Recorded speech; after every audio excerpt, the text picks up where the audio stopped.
Hi, this is Dr. H here from ValueWhatMatters.com. I am so nervously excited to be beginning this series, Living Through a Pandemic. A few weeks ago, my husband and we said, what if we collected stories from our friends, from people all around the world to share with you about how we're all trying to make our way through this, how we're coping, how we're learning to survive and thrive. And so this is episode 1 in Living Through a Pandemic. And I thought, what better way to begin than to begin with our story? So come with me as I share with you my story of living through a pandemic.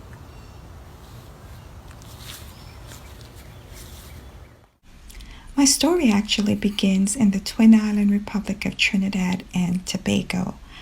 I was born in Trinidad in a tiny village of Sangre Grande, but spent many days at my grandmother's house in Matura. This is all that's left of her house. Came to Philadelphia to do my doctoral studies at Temple University and met my husband, Mark Avery, born and raised in Philadelphia. And we have 2 girls, Alyssa, the older one, and Amaya Avery. Well, believe it or not, I am an introvert, so I am fine, unfortunately. But I do feel a sense of loss for my children.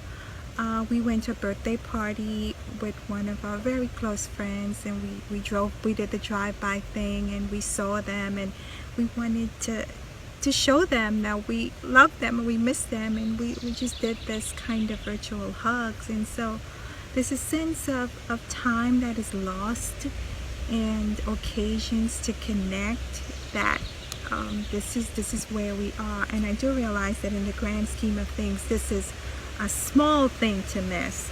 But we lost one of the great patriarchs of my husband's family, and that funeral service was really weird, is the best way I can say it.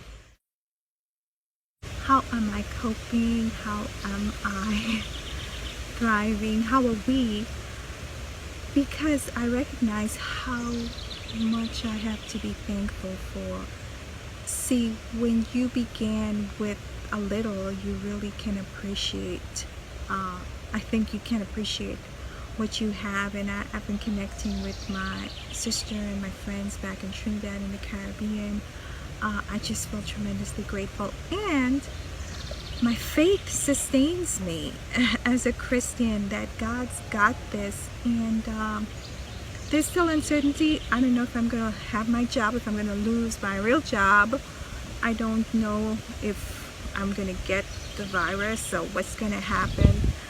But I do realize there's a lot that I have gained through this process. The time that we've spent with the kids, climbing trees, taking walks, teaching them to cook some of the recipes that I learned from Trinidad, which I totally disregarded or not had time to do. We've had some wonderful memory-making moments, and I remain convinced that in years to come, when I think back about the time I've spent with my children and with my husband as a family, this is going to be so valuable. And whatever happens, that is something that came out of that experience, this experience, and that is priceless.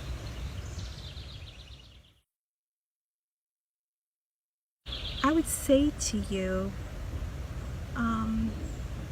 find the gifts in the midst of the challenge. Find the opportunities for growth, for hope, for meaning, even in the midst of the challenges that you're facing. Because like I always say, this is our life. This is it. Even if this is the last month that I spend here on this earth, this is my life. And so I choose to stay in the middle of a pandemic, in the middle of uncertainty, to live in the space of gratitude.